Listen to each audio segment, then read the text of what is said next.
મારા પતિની હત્યા કરી નાખી મારા સગા ભાઈ અને સગા કાકાએ. એટલા માટે હું કહું છું કે મારા પપ્પા અને મારા કાકાના ઘર ઉપર બુલડોઝર ચાલ્યા. તો પીઆઈ સાહેબ જે હતા એમને ના પાડી કે નહીં, તમને પ્રોટેક્શન નહીં મળે. પોલીસ એવા પ્રાઇવેટ કામ માટે અહીંયા નથી બેઠી કે તમને પ્રોટેક્શન આપે અને તમને ઘરે મૂકી જાય અને એવા કામ કરે. પ્રેમ લગ્ન તો અત્યારે સામાન્ય થઈ ગયા, બધા જ કરે છે. તમને પ્રોટેક્શન નહીં મળે.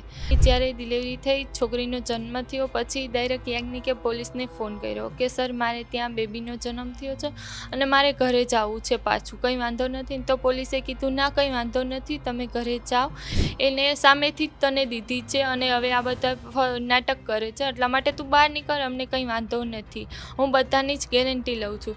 તો યાજ્ઞિકને એમ લાગ્યું કે જો આ મુસ્લિમ સમાજનો વડીલ છે અને એ કહે છે તો સાચું હશે, અને જો સમાધાન થઈ જાય પછી મારા મમ્મી પપ્પા જોડે તો ક્યાંય કંઈ ખતરો ના રહે અને યાજ્ઞિકને કોઈ વસ્તુનો ડર ના રહે. એટલા માટે યાજ્ઞિક કામ પૂરતું બહાર નીકળવા માંડ્યા. 8 દિવસ થયા અને યાજ્ઞિક બસ સ્ટેશને બપોરના સમયે 2 વાગે ફાંકી ખાવા ગયા અને ત્યાં જ મારા સગા ભાઈ અને સગા કાકાએ યાજ્ઞિકનું ખૂન કરી નાખ્યું. એ બસ સ્ટેશને બેઠા હતા, ત્યાં મારા કાકાને બધા આવ્યા, ભાઈને બધા. એ તો યાજ્ઞિકની ધ્યાન જ રાખતા હતા રેકી કે આ બસ સ્ટેશને આવે જ છે બેસવા, તો જ્યારે આવશે ત્યારે આપણે બધા ભેગા થઈ અને મર્ડર કરી નાખશું. તો બસ સ્ટેશને બીજું કોઈ હતું નહીં એ વખત? બીજા અમારા ગામના હતા પણ એમને ડર લાગ્યો એટલે એ પર વળ્યા ગયા અહીંયાથી. દરબાર હતા, હરદીપભાઈ જેમનું નામ છે, એ ત્યાં ઊભા હતા. એમને ખાલી 2 વાર એમ કીધું કે રહેવા દો, પછી એને ડર લાગ્યો અને એ પણ કહી રહ્યા ગયા. પણ સવાલ અહીંયા એ ઊભો થઈ રહ્યો છે કે તો આ ઘટનામાં આરોપીઓ પકડાયા કે હજી સુધી આરોપીઓ નથી પકડાયા? પછી પોલીસે કામગીરી કરી ખરી? પછી તો કરી, પણ પછી શું કામનું? યાજ્ઞિક તો વયા ગયા હતા. પછી અત્યારે તો 9 આરોપી છે જે જેલમાં જ છે. ન્યાય માટે આશા છે કે મને, કેમ કે હું કાયદાની વિરુદ્ધ નથી ગઈ, કાયદાની વિરુદ્ધ એ લોકો ગયા છે તો એ લોકોને સજા મળે ને, મને શું કામ સજા એ લોકોએ આપી? હું તો કાયદામાં જ રહી છું કે 18 વર્ષની છોકરો થઈ જાય પછી એમના મેરેજ એમના મરજીથી કરી શકે છે, એમની જિંદગી એમની મરજીથી જીવી શકે છે. તો મેં અને યાજ્ઞિકે પણ એ જ કર્યું હતું. તો મારા મમ્મી પપ્પાએ જે કાયદા વિરુદ્ધ કામ કર્યું તો એને બધાને સજા મળવી જોઈએ ને. અને હવે કઈ રીતે, હવે શું તમે હજી તમારા સાસરીમાં જ રહી રહ્યા છો? તમે મુસ્લિમ હતા અને અત્યારે હિન્દુ ધર્મ સ્વીકારી લીધો છે? મેં ભાગીને ડાયરેક્ટ જ હિન્દુ ધર્મ પહેલાં સ્વીકાર્યો હતો, પછી મેં લગ્ન કર્યા હતા. એટલે તમારા મમ્મી પપ્પાને એ વાતનો ગુસ્સો હતો કે તમે મુસ્લિમમાંથી હિન્દુ થઈ ગયા માટે? હા, યાજ્ઞિકનું ખૂન જ એટલા માટે કર્યું કે યાજ્ઞિક હિન્દુ હતા અને હું મુસ્લિમ હતી, એટલા માટે જ યાજ્ઞિકનું મર્ડર કર્યું. ધમકી મળી હોય તમને એવું કંઈ? હા, એ તો ગામના કોઈક લોકો આવીને કહેતા હોય કે હવે એ છોકરીને મારી નાખવી છે, મારી જે છોકરી છે જેની એમનું ખૂન કરી નાખશે એને લઈ જશે ગમે. એટલે હજી પણ એ ડર તમને લાગી રહ્યો છે? હા, હજી પૂરેપૂરો ડર, કેમ કે છોકરી હજી નાની છે અને ઘરમાં આવે હું એકલી જ છું. કેમ કે સાસુ સસરા તો ગઈઢા થઈ ગયા, જેની સાન ક્યાંક બહાર લઈને જવું હોય તો મારે જ જવાનું થશે બસમાં જ. એટલા માટે એક તો આ બધાને ફાંસી આપી દે જે ખૂન કરવામાં હતા એ બધાને, કેમ કે મારું ગયું છે એટલે હું પણ એમ જ કહું છું જો મોતની સજા મોત જ હોય ને. નમસ્કાર, હું છું ગોપી ઘાંગર અને આપ જોઈ રહ્યા છો નિર્ભય ન્યૂઝ. આજે નિર્ભય ન્યૂઝની ઓફિસ પર એક યુવતી આવી છે અને યુવતી માંગ કરી રહી છે કે તેના પિતાના ઘર ઉપર બુલડોઝર ચાલે. કેમ એ યુવતી માંગ કરી રહી છે તે યુવતી સાથે જ વાત કરીશું, કારણ કે ક્યાંક ને ક્યાંક ઓનર કિલિંગની અંદર તેમના પતિની હત્યા કરવામાં આવી છે અને હવે ન્યાય માટે એ સતત દ્વારકાથી હાઈકોર્ટના ધક્કા ખાઈ રહી છે. આપનું નામ જણાવી દો અને સાથે સાથે એ પણ કહો કે કેમ તમે ઈચ્છી રહ્યા છો કે તમારા પિતા સાથેના ઘર ઉપર બુલડોઝર ચાલે? શું થયું છે, આખો ઘટનાક્રમ શું છે? મારું નામ હેતલ યાજ્ઞિક દુધરેજિયા છે અને હું સેઠાખાઈ ગામે રહું છું. મારા પતિની હત્યા કરી નાખી મારા સગા ભાઈ અને સગા કાકાએ. એટલા માટે હું કહું છું કે મારા પપ્પા અને મારા કાકાના ઘર ઉપર બુલડોઝર ચાલ્યા, કેમ કે હું મુસ્લિમ હતી અને યાજ્ઞિક હિન્દુ હતા. એટલા માટે લવ મેરેજ કર્યા હતા મેં અને યાજ્ઞિકે, અમે બંને મરજીથી. અને મારા પપ્પાએ, મારા ભાઈ અને મારા કાકાએ મારા પતિનું ખૂન કરી નાખ્યું. એટલા માટે હું કહું છું. આ ઘટના ક્યારે ઘટી હતી અને તમે એના માટે પોલીસમાં પહેલાં કોઈ પ્રોટેક્શન માગ્યું હતું કે પોલીસે આ આખા ઘટનામાં શું કર્યું? જી હા, અમે 2 વર્ષ પહેલાં ભાગીને લગ્ન કર્યા હતા મેં યાજ્ઞિક જોડે. ત્યારે 1.5 વર્ષ અમે બંને બહાર રહ્યા. એટલા માટે પછી હું પ્રેગ્નેન્ટ થઈ તો અમે 9મો મહિનો ચાલતો હતો અને હું પ્રોટેક્શન માગવા ગઈ હતી, હું અને યાજ્ઞિક ભાણવા પોલીસ સ્ટેશને. તો ત્યારે બપોરની વાત છે, રાતના 10 વાગ્યા લગન અમે પોલીસ સ્ટેશને બેઠા અને પોલીસને કીધું કે અમને પ્રોટેક્શન આપો તો અમે ઘરે જાય. તો ત્યાંના એસપી સાહેબ પીઆઈ સાહેબ જે હતા એમને ના પાડી કે નહીં, તમને પ્રોટેક્શન નહીં મળે. પોલીસ એવા પ્રાઇવેટ કામ માટે અહીંયા નથી બેઠી કે તમને પ્રોટેક્શન આપે અને તમને ઘરે મૂકી જાય અને એવા કામ કરે. પ્રેમ લગ્ન તો અત્યારે સામાન્ય થઈ ગયા, બધા જ કરે છે, તમને પ્રોટેક્શન નહીં મળે. તો યાજ્ઞિકે કીધું કે નહીં, અમારી મેટરમાં હિન્દુ મુસ્લિમ છે અમે બંને અને એક જ ગામમાં રહી છે, તો તમે આવો અને કહી જાવ એના મમ્મી પપ્પાને કે એ લોકો કંઈ કરે નહીં. જો એ લોકોને પસંદ ના હોય તો અમે બહારગામ રહીએ. તો પોલીસે ના જ પાડી કે નહીં, અમે ત્યાં નહીં આવશું, એ અમારું કામ નથી. જો તમે ઘરે જાઓ, કંઈ ઝઘડો થાય તો પોલીસ આવે.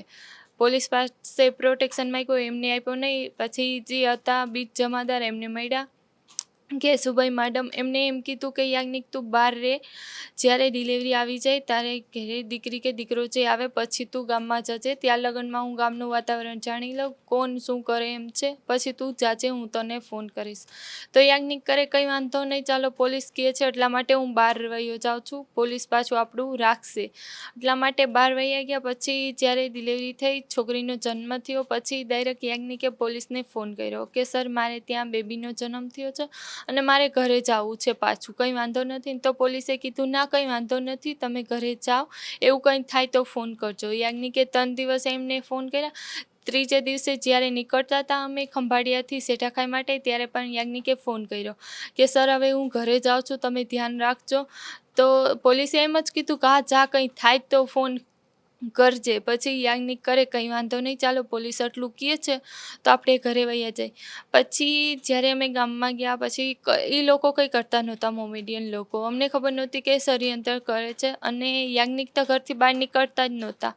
જ્યારે મારા સસરા મહિનો દિવસ થયો અને મારા સસરા દૂધ લેવા જતા હતા ડેરીએ, તો અહીંયા મારા મોટા બાપાના છોકરાએ ઝાપટ મારી મારા સસરાને, યાજ્ઞિકના પપ્પાને, કે અમારી છોકરી તારો છોકરો ભગાડી ગયો છો. એટલા માટે તો મારા સસરા કંઈ બોલ્યા નહીં, ઘરે જ આવતા રહ્યા અને બીજા દિવસે કેસ કરવા ગયા ભાણવા પોલીસ સ્ટેશને. તો પોલીસે કીધું કે નહીં, ગામના વડીલને બોલાવી અને સમાધાન કરાવીને કે કેસ નથી કરો, આગળ વધશે, યાજ્ઞિકને ખતરો છે. એટલા માટે તો મારા સસરાને ડર લાગ્યો, એટલા માટે ઘરે આવતા રહ્યા કે નહીં, મારે કંઈ કરવું નથી, જો યાજ્ઞિકને કંઈ થતું હોય તો સમાધાન કરી નાખો.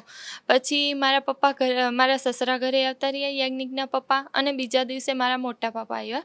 એમને કીધું ડાયરેક્ટ યાજ્ઞિકને કે યાજ્ઞિક તું બહાર નીકળ, અમને કંઈ વાંધો નથી, એ હેતલના મમ્મી પપ્પાનો જ વાંક છે. સામે ચાલીને તમારા ઘરે આવ્યા એ લોકો? આ સામે ચાલીને યાજ્ઞિકને મળવા આવ્યા અને યાજ્ઞિકને બધી વાત કરી કે હવે તું ગામમાં બહાર નીકળ, અમારે કંઈ કરવું નથી. છોકરીના મમ્મી પપ્પાનો જ વાંક હતો. એ છોકરી કહેતી જ હતી કે હું યાજ્ઞિક સિવાય કોઈ જોડે લગ્ન નહીં કરું, એને સામેથી જ તને દીધી છે અને હવે આ બધા નાટક કરે છે, એટલા માટે તું બહાર નીકળ, અમને કંઈ વાંધો નથી, હું બધાની જ ગેરંટી લઉં છું. તો યાજ્ઞિકને એમ લાગ્યું કે જો આ મુસ્લિમ સમાજનો વડીલ છે અને એ કહે છે તો સાચું હશે, અને જો સમાધાન થઈ જાય પછી મારા મમ્મી પપ્પા જોડે તો ક્યાંય કંઈ ખતરો ના રહે અને યાજ્ઞિકને કોઈ વસ્તુનો ડર ના રહે. એટલા માટે યાજ્ઞિક કામ પૂરતું બહાર નીકળવા માંડ્યા. 8 દિવસ થયા અને યાજ્ઞિક બસ સ્ટેશને બપોરના સમયે 2 વાગે ફાંકી ખાવા ગયા અને ત્યાં જ મારા સગા ભાઈ અને સગા કાકાએ યાજ્ઞિકનું ખૂન કરી નાખ્યું. કઈ રીતે કર્યું? એ બસ સ્ટેશને બેઠા હતા, ત્યાં મારા કાકાને બધા આવ્યા, ભાઈને બધા. એ તો યાજ્ઞિકની ધ્યાન જ રાખતા હતા, રેકી કે આ બસ સ્ટેશને આવે જ છે બેસવા, તો જ્યારે આવશે ત્યારે આપણે બધા ભેગા થઈ અને મર્ડર કરી નાખશું. તો બસ સ્ટેશને બીજું કોઈ હતું નહીં એ વખતે? બીજા અમારા ગામના હતા પણ એમને ડર લાગ્યો એટલે એ પર જઈએ વયા ગયા અહીંયાથી. દરબાર હતા, હરદીપભાઈ જેમનું નામ છે, એ ત્યાં ઊભા હતા. એમને ખાલી 2 વાર એમ કીધું કે રહેવા દો, પછી એને ડર લાગ્યો અને એ પણ કહી વયા ગયા. અને ત્યાં ઓન ધ સ્પોટ જ ડેથ થઈ ગયું? નહીં, ત્યાં હજી એ લોકોએ માર્યા. 8 જણા અહીંયા હતા, એ લોકોએ મારીને પછી બહુ અતિશય યાજ્ઞિકને માર્યું. પછી એ લોકો વયા ગયા.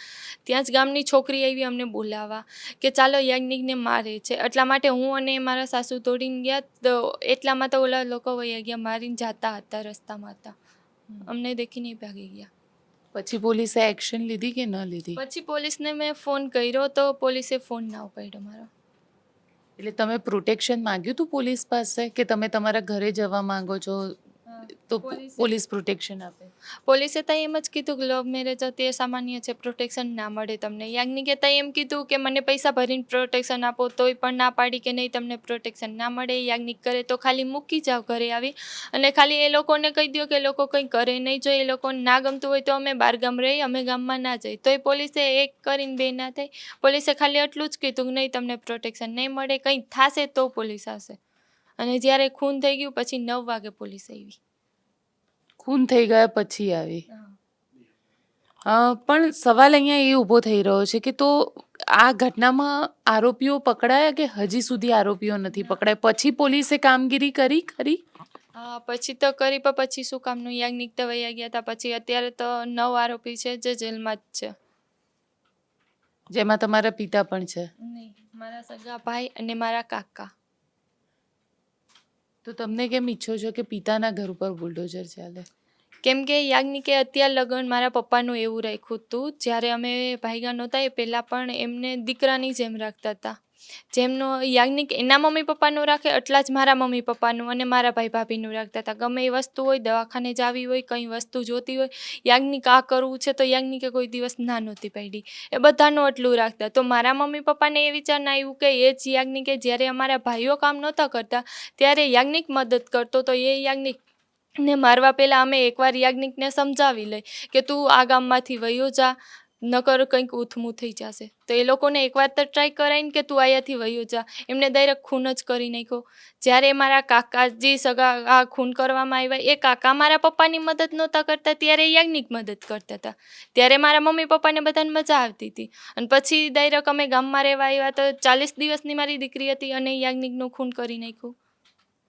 ક્યારે થયું આ? અને તમારા બંનેનું ઘર વચ્ચે કેટલું અંતર? લગ્ન પહેલા મતલબ સામે જ ઘર છે? હા, સામે જ છે. 100 થી 200 મીટરની દૂરીમાં છે. બિલકુલ સતત ન્યાય માટે લડી રહ્યા છે. ગુજરાત હાઈકોર્ટ આજે આવ્યા હતા. હા, એમને જામીન મૂક્યા છે એટલા માટે. જામીન ન મળે એ માટે તમે લોકો આગળ હા, લડી જામીન ના મળે એટલા માટે આવ્યા હતા. છોકરી 1.5 મહિનાની હતી અને હાઈકોર્ટના ધક્કા ખાઉં છું, ગાંધીનગર જાઉં છું અહીંયા મળવા. રહ્યા. ન્યાય માટે આશા છે? ન્યાય માટે આશા છે કે મને, કેમ કે હું કાયદાની વિરુદ્ધ નથી ગઈ. કાયદાની વિરુદ્ધ એ લોકો ગયા છે તો એ લોકોને સજા મળે ને, મને શું કામ સજા એ લોકોએ આપી? હું તો કાયદામાં જ રહી છું કે 18 વર્ષની છોકરો થઈ જાય પછી એમના મેરેજ એમના મરજીથી કરી શકે છે, એમની જિંદગી એમની મરજીથી જીવી શકે છે. તો મેં અને યાજ્ઞિકે પણ એ જ કર્યું હતું. તો મારા મમ્મી પપ્પાએ જે કાયદા વિરુદ્ધ કામ કર્યું તો એને બધાને સજા મળવી જોઈએ ને. અને હવે કઈ રીતે? હવે શું તમે હજી તમારા સાસરીમાં જ રહી રહ્યા છો? તમે મુસ્લિમ હતા અને અત્યારે હિન્દુ ધર્મ સ્વીકારી લીધો છે? મેં ભાગીને ડાયરેક્ટ જ હિન્દુ ધર્મ પહેલાં સ્વીકાર્યો હતો, પછી મેં લગ્ન કર્યા હતા. એટલે તમારા મમ્મી પપ્પાને એ વાતનો ગુસ્સો હતો કે તમે મુસ્લિમમાંથી હિન્દુ થઈ ગયા માટે? હા, યાજ્ઞિકનું ખૂન જ એટલા માટે કર્યું કે યાજ્ઞિક હિન્દુ હતા અને હું મુસ્લિમ હતી, એટલા માટે જ યાજ્ઞિકનું મર્ડર કર્યું. બિલકુલ ઓનર કિલિંગનો મામલો છે. આપણી સાથે અહીંયા જગદીશભાઈ પણ જોડાયા છે. એમની સાથે પણ વાત કરીએ, કારણ કે જગદીશભાઈ એ વ્યક્તિ છે જે ગામમાં બધાની સામે પડીને એમની મદદ કરી રહ્યા છે. જગદીશભાઈ, તમે એમની મદદ કરી રહ્યા છો, પણ ગામમાં માહોલ કઈ રીતનો હોય છે? કારણ કે સવાલ એ ઊભો થઈ રહ્યો છે કે એક વ્યક્તિનું મર્ડર થઈ જાય છે, એ બી ગામના જ લોકો કરી નાખે છે, એ બી ઓનર કિલિંગ આમ તો કહી શકાય. એને તમે શું કહી રહ્યા છો? જાતિદાર ઉપર જ મર્ડર કરવામાં આવ્યું છે. માત્ર યાજ્ઞિક દુધરેજા જે છે એને હિન્દુ હોવાનો જ એને આ ભરવું પડ્યું છે. હમણાં આપણા પહેલગામની ઘટના જોઈ કે જાતિ પૂછીને માર્યા, તો આમાં શું છે? આમાં જાતિ પૂછીને જ મારવામાં આવ્યો છે કે ભાઈ મુસ્લિમ છે ને અમારા ધર્મ વિરુદ્ધ તમે કાર્ય કર્યું એટલે મારવામાં આવ્યું છે.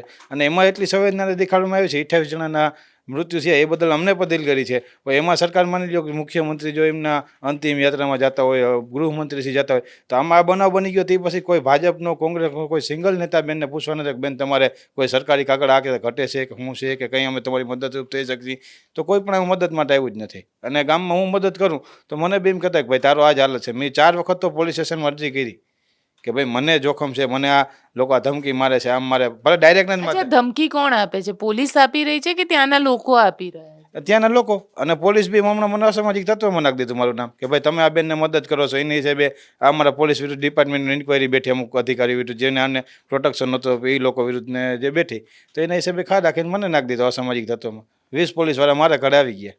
ચાલો ભાઈ તમારું પીજી વિશેનું લાઇટ ચેકિંગ કરવામાં આવે નાન તેન. પછી અમે એસપી સાહેબને રજૂઆત કરી કે સાહેબ આવું હકીકતમાં કેમ કરે છે કે ભાઈ અમે તો પીડિત છે પીડિતની મદદ કરીએ છીએ. તો પછી એસપી સાહેબે ત્યારે પીએસઆઈને લવરી જરૂરમાં બી ઉતારી તો એસપી સાહેબ હારા છે તો ચાલો બચી ગયા અને પગલાં લીધા. બાકી નકામાં કઈ લાઈને અમારે શું કરવું? અમારે માટે બી તો ખતરો થઈ જાય ને.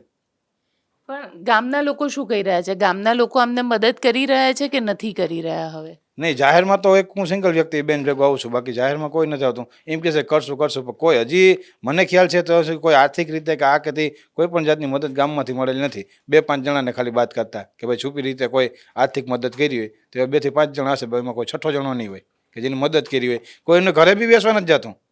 આમના પતિનું મર્ડર થઈ ગયું 8મે દિવસેથી એના સગાવાલા બી ભાગી ગયા હતા. એ બી એમ કહેતા હતા કે ભાઈ ત્યાં ન જવાય, ત્યાં તો 60 ઘર મુસલમાનના છે, આપણે ખોટી થબાથબી બોલે તો ભાગી જાવ. એ લોકો બી ભાગી ગયા. આનું ઘર જે છે એ બિલકુલ મુસ્લિમ વિસ્તારમાં જ છે. એક્ઝેક્ટ જે આજે જે જામીન મૂક્યા છે આરોપીને ઇસ્માઇલના, એનું ઘર ને બેનનું ઘર માત્ર 100 ફૂટની દૂરી પર છે. ખાલી વચમાં એક રોડ જ છે. અને મારામારી થઈ તો કોઈ આવવાનું નથી. જોઈ લીધું યાજ્ઞિકને માર્યો કોણ આવ્યું? ત્યાં 6-7 જણા હતા પાદરમાં, કોઈ બચાવવા ના આવ્યું.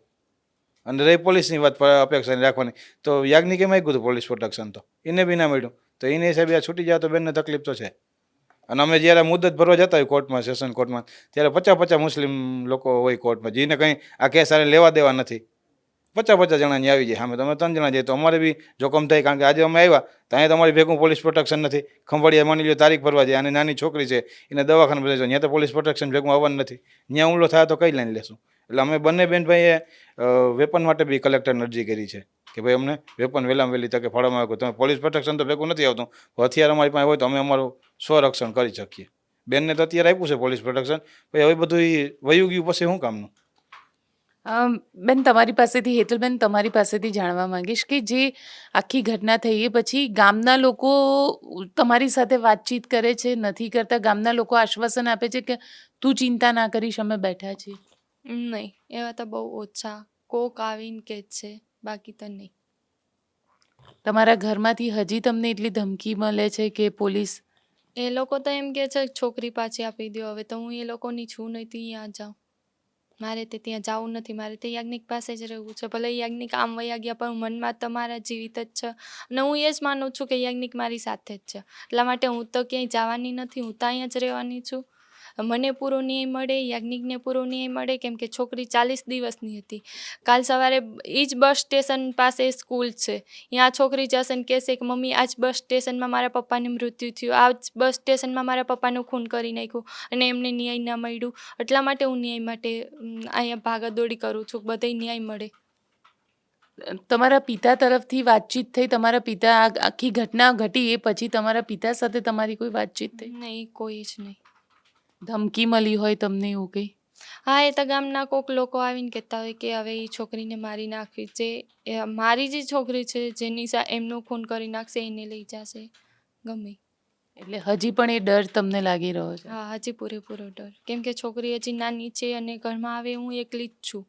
કેમ કે સાસુ સસરા તો ગઈટા થઈ ગયા, જેની સાન ક્યાંક બહાર લઈને જવું હોય તો મારે જ જવાનું થશે બસમાં જ. એટલા માટે. અને તમે લોકો એક જ ફળિયામાં રહી રહ્યા છો, સામ સામે તમારું ઘર છે, તો સામ સામે એકબીજાને તમારે વાતચીત કે કંઈ તમે જોવો તો શું રિએક્શન હોય છે તમારા પપ્પા મમ્મીનું?